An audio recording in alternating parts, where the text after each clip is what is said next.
Bonjour à toutes et à tous. Donc, Monsieur Chevalier et moi-même allons vous présenter aujourd'hui différentes formations transversales au parcours de tapisserie d'ameublement, bois et design d'espace. Donc, la conférence va se passer en deux temps. Premièrement, je vais vous présenter comment intégrer une formation au Greta, qu'est-ce que cela signifie.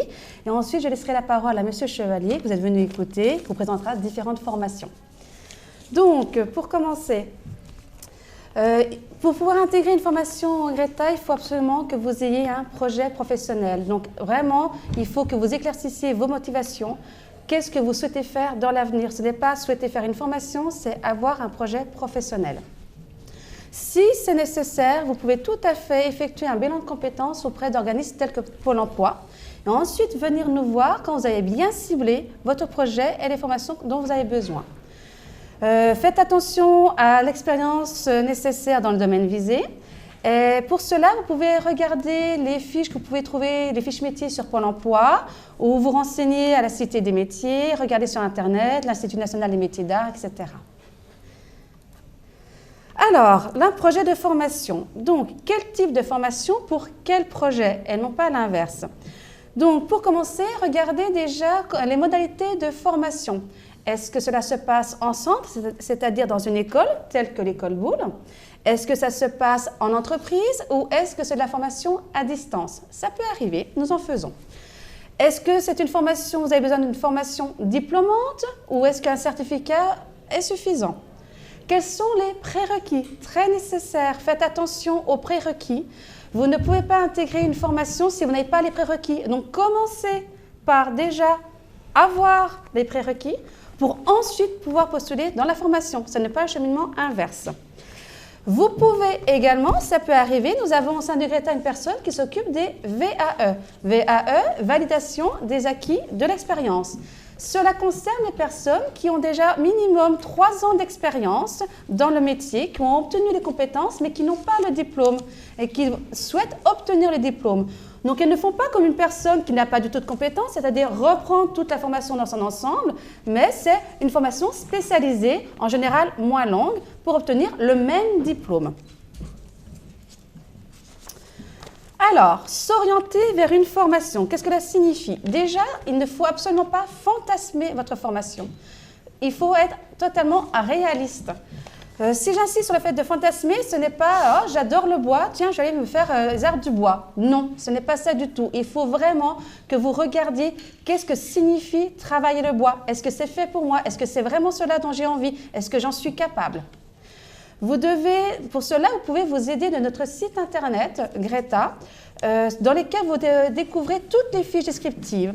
Alors, dans ces fiches, vous avez le contenu, vous avez les objectifs, les prérequis nécessaires, où se passe la formation, la durée, etc. Si vous avez besoin d'autres informations, vous pouvez toujours contacter les personnes qui s'en occupent et on peut très bien vous orienter et répondre à vos questions.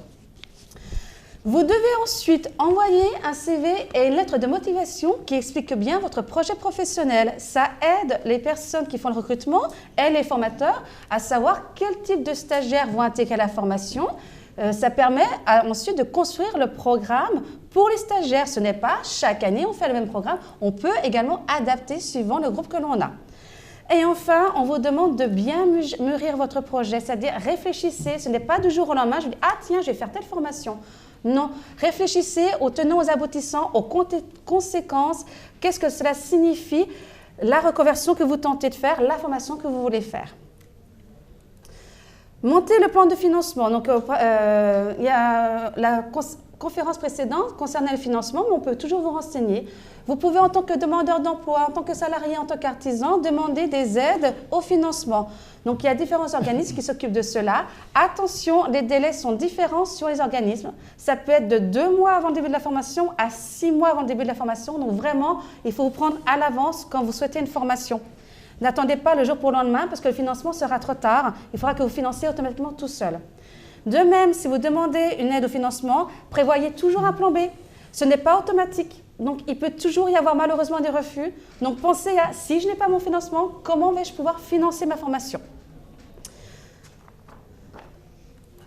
Et enfin, pour finir, préparer sa formation. Cela veut dire travailler avant le premier jour, c'est-à-dire réfléchir, mûrir son projet, acquérir le vocabulaire nécessaire, acquérir certaines petites compétences, des prérequis par exemple. C'est également préparer son entourage à la formation. Quand on se lance dans une formation, ce n'est pas individuellement, ça implique forcément également la famille, parce que bien entendu, si c'est du travail en centre de jour, ça signifie travailler le soir à la maison, voire le week-end. Ça peut être des cours du soir, donc le soir, vous ne serez pas présent à la maison, etc. Donc voilà, il faut mûrir le projet, non pas seul, mais avec l'entourage. C'est important. Voyez également les moyens logistiques. Avez-vous besoin d'un certain matériel, le coût? Préparez-le. Ce n'est pas la veille d'entrer en formation que vous allez vous dire « Ah, je n'ai pas le logiciel, mince, il faut que je me prépare vite, que j'aille acheter le logiciel. » Non, d'accord? Donc préparez bien tout cela à l'avance. C'est accepter le cadre de la formation. Donc les formations se passent dans des écoles, donc aussi bien à l'école Boulle que dans d'autres écoles dans Paris. Donc une école, ça veut dire que vous êtes en présence de mineurs, donc vous avez un règlement de l'école à respecter naturellement et vous avez également le règlement du GRETA à respecter. Vous travaillez dans une entreprise, il y a le règlement de l'entreprise, vous entrez en formation au GRETA, il y a le règlement du GRETA, ce qui est tout à fait normal. Et enfin, bien entendu, il y a la disponibilité, le temps personnel. Voilà, donc c'était succinctement, rapidement, parce que je préfère laisser la parole à M. Chevalier. Donc maintenant, je lui laisse la parole et je vous laisse l'écouter attentivement. Chère Carole, merci. De rien. Eh bien écoutez, nous sommes dans une situation proche de l'événementiel intégral, de retrouver dans ce microcosme restauré de cette villa magnifique, incarnant la vraie dimension culturelle d'une école dont l'expansion a demandé 10 années de travaux intensifs afin que les stagiaires du GRETA et l'école Boulle puissent enfin trouver l'écrin à la mesure de son talent démesuré. Alors voilà, donc moi je m'appelle Dominique Paul-Édouard Chevalier de la Renoncière. J'ai démarré ici dans les fondements d'une école, bon j'étais pas à l'origine mais presque, 1886. Et à travers les décennies qui se sont succédées avec plénitude et prospérité, j'ai eu le bonheur un jour d'être sollicité par cette institution qui est le GRETA. Voilà. Et alors là, on s'est dit, il faut chercher des talents, des vrais.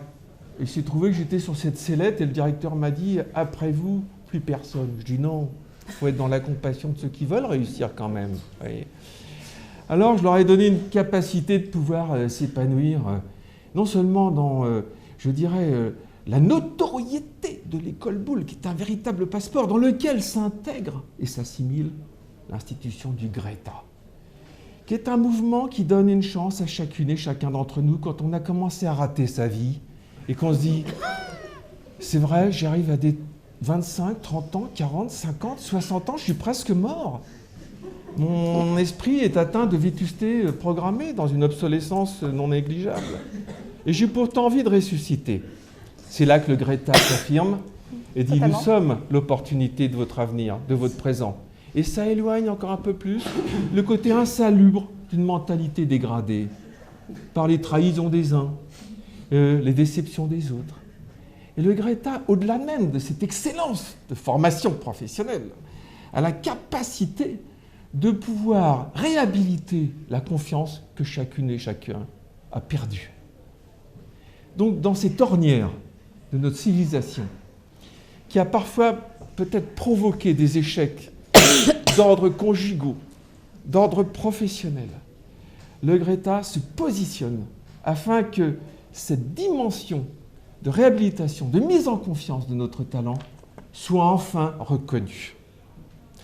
Donc c'est une disponibilité que nous offrons à travers ces formations, qui sont aussi l'occasion de pouvoir rencontrer des êtres qui ont vécu les mêmes dramaturgies.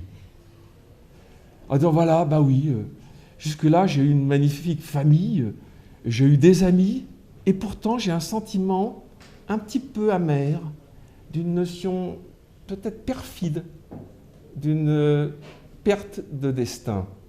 Alors, c'est là que le GRETA surgit.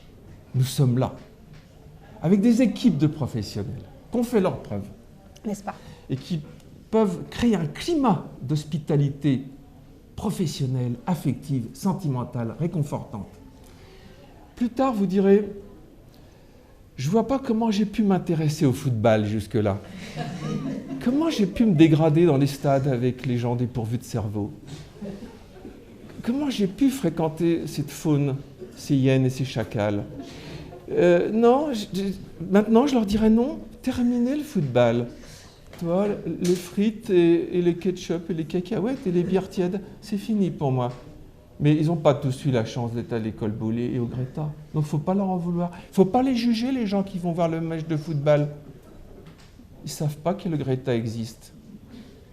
Après, s'ils continuent dans cette notion de perdition mentale et morale, après c'est grave, oui.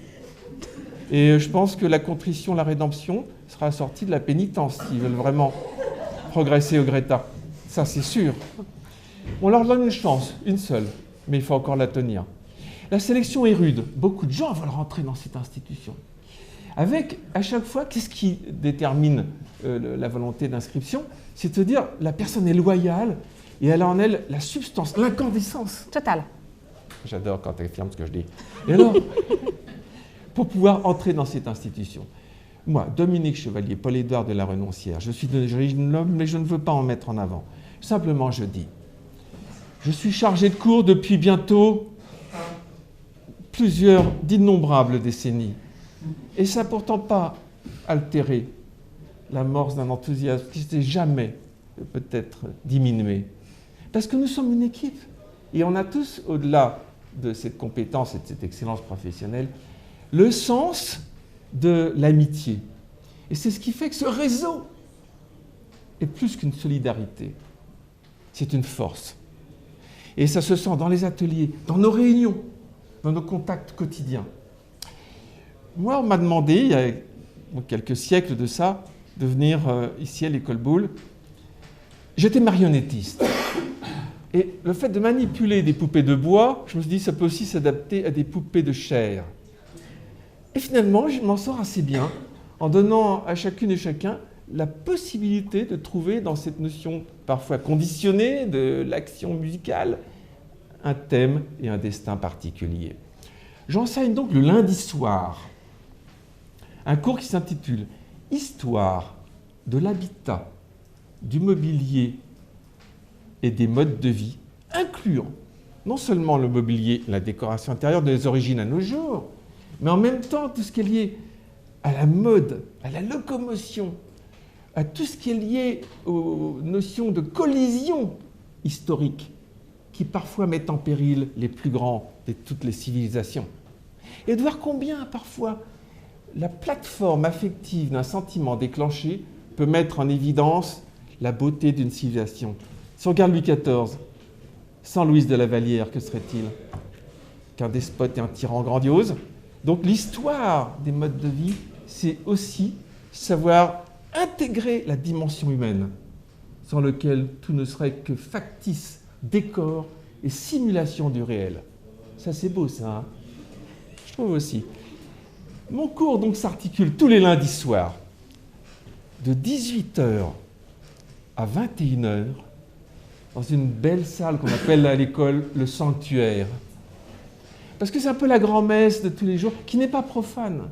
Elle est là pour irriguer les esprits, donner un sens à nos destins parfois qui s'éparpillent, qui sont à la dérive. Oui.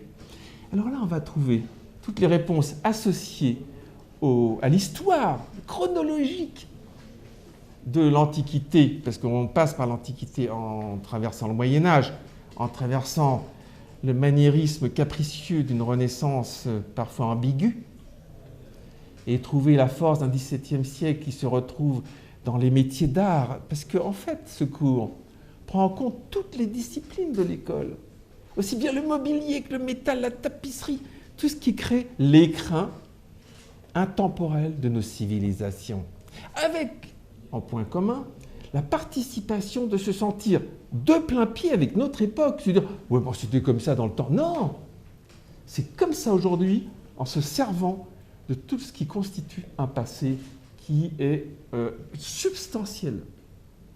Donc ensuite, on traverse le XVIIe siècle dans ses puissances et ses couleurs parfois bariolées, avant d'arriver au grandiose solennel d'un Louis XIV, imposant à toute la France et à toute l'Europe ses capacités, jusqu'à retrouver dans les méandres, la contre-courbe et des cambrures d'un XVIIIe siècle irrésistible, l'exotisme le plus tapageur de l'orientalisme. Jusqu'à ce qu'on trouve ensuite dans le néoclassicisme, jusqu'à l'époque Restauration, le retour à la ligne droite qui n'empêche pas la délicatesse et exquise des ornements qui nous manquent tant aujourd'hui.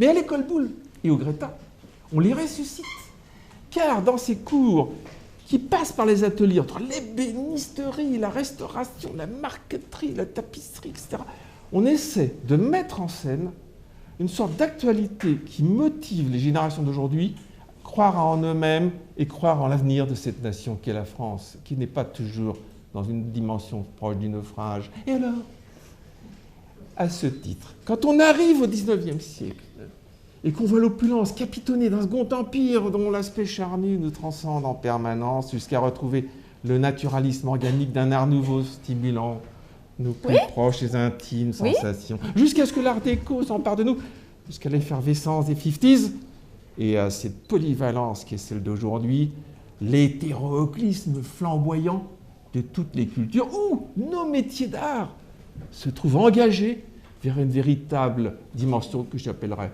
la résurrection. Alors, mon cours se prolonge en ébénisterie. Le mercredi matin, j'ai la chance d'avoir une 50aine de disciples, tous des gens motivés, dont on a ici un témoignage. Damien, qui se trouve, un ancien capitaine de frégate, accompagné de Capucine, une partenaire dont l'endurance a fait ses preuves. Et récemment, ils étaient à New York. Et ils ont vécu des choses fortes. Et alors, ancien capitaine de frégate, il a dit, je m'oriente vers le Greta, où je vais trouver une forme d'accomplissement. Pourtant, costume blanc et galon d'or ne suffisaient pas à trouver chez Damien la plénitude intégrale. Et alors, on voit que ce qui est intéressant, c'est que dans ces formations de 45 personnes, 50 personnes, eh bien, il se crée des réseaux, je dirais pas des couples, mais des associations. Il se peut qu'il y ait des affinités qui se construisent. Donc, le Greta n'est pas une agence matrimoniale, non. Mais il n'est pas rare que des gens se rencontrent et s'estiment, jusqu'à parfois créer des liens dont l'endurance dépasse parfois toute notion de prévision. Parce que c'est construit non pas sur une attirance charnelle, éphémère, non, c'est bâti sur les métiers d'art, qui eux sont absolument intransigeants. Là, c'est important. Et alors, donc mon cours le mercredi matin, avec ces 50 ébénistes, hommes et femmes, je veux dire, maintenant il y a une parité absolue. Hein. Oh là, c'est fabuleux. Et alors, l'après-midi, nous dessinons, parce que je m'étais aperçu il y a ça, un demi-siècle, que après ces cours, les gens disaient, mais on aimerait pouvoir dessiner nos projets, nous projeter dans nos élucubrations qui concrétisent nos rêves. Alors, je dis pas de problème. Donc, j'ai proposé au Greta un cours de perspective à main levée, qui a marché, mais alors, une trajectoire incandescente. Et depuis, ce cours fonctionne tout à fait. Les gens dessinent vraiment d'une manière virtuose et projettent dans l'espace non seulement des velléités d'hypothèses en disant le concept oui, mais le néant non. Il y a tellement de gens qui disent bâtissons sur le vide, investissons dans tout ce qui est lié à la conception non formalisée, et on arrive à des élucubrations qui mettent la France en péril. Donc on s'est dit maintenant, au Greta, nous on construit. On travaille la matière, on transforme le réel, parce que nos mentalités s'adaptent. Donc le cours de dessin du mercredi après-midi se renforce. Et alors, Riche de Sort s'est dit, et si on l'ouvrait à tous le samedi matin? À tous les gens qui voudraient, dans leur univers, souvent rejoints par une sorte de dimension un peu taciturne, des week-ends ratés, se dire, tiens, et si on allait le samedi matin dessiner avec Dominique Chevalier, Paul-Édouard de la Renoncière? Je dis, mais pourquoi pas? Alors de 9h à midi, on connaît l'extase. Ah, totalement. Voilà, donc on a un ensemble de cours qui facilitent, je dirais, la révélation de soi-même à travers cette structure que le Greta a proposée depuis de nombreuses années et qui se retrouve toujours renouvelée par des personnages et qui décident d'investir leurs énergies, leurs passions, leur bonne humeur, pour que le Greta trouve enfin son expansion à travers les enseignants que nous incarnons et qui ne sont pas des personnages qui rentrent dans une sorte de carrière routinière amortie par la léthargie et tout ce qui est la torpeur d'une répétition sans relief.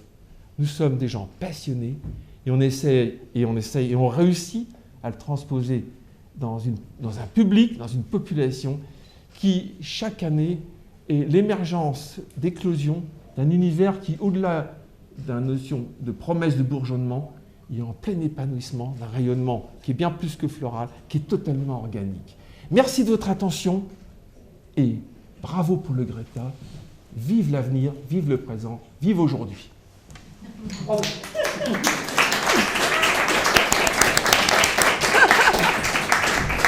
Donc, si vous êtes intéressé pour suivre M. Chevalier, je ne sais pas jusqu'où, mais pour le suivre, vous pouvez me contacter. Vous avez mon adresse mail là, donc vous pouvez me contacter pour me dire voilà, je veux faire le lundi soir, je veux faire le samedi matin, je veux tout. D'accord? Et je vous intégrerai dans tout. Voilà, parce que Carole et moi... On est un binôme. Oui, exactement. On est dans une confrontation quotidienne de tous les défis et on les relève. Voilà, exactement. Donc vous êtes les bienvenus. Et je rappelle, vous n'avez pas parlé, que vous faites également des visites de musées. Absolument, merci de le rappeler. Oui.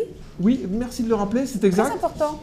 Les cours du lundi soir en histoire de l'habitat, du mobilier, merci de le rappeler, chère Carole. Mais de rien. Nous concrétisons ces cours par des visites dans les musées parisiens pour ensuite mettre en application ce que l'on observe en cours. On le met en contact réel, en confrontation avec les lieux, les boiseries, les meubles, les atmosphères, les éclairages.